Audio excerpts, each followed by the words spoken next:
but hell, I don't know it at all.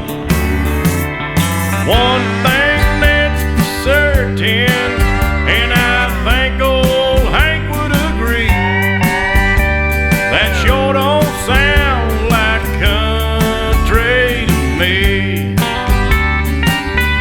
Well, if it ain't broke,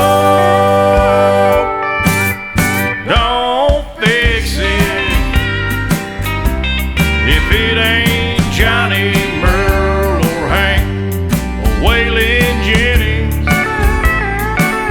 if it ain't got that honky-tonk heart like Ernest Tubb had from the start, if it ain't broke, don't fix it.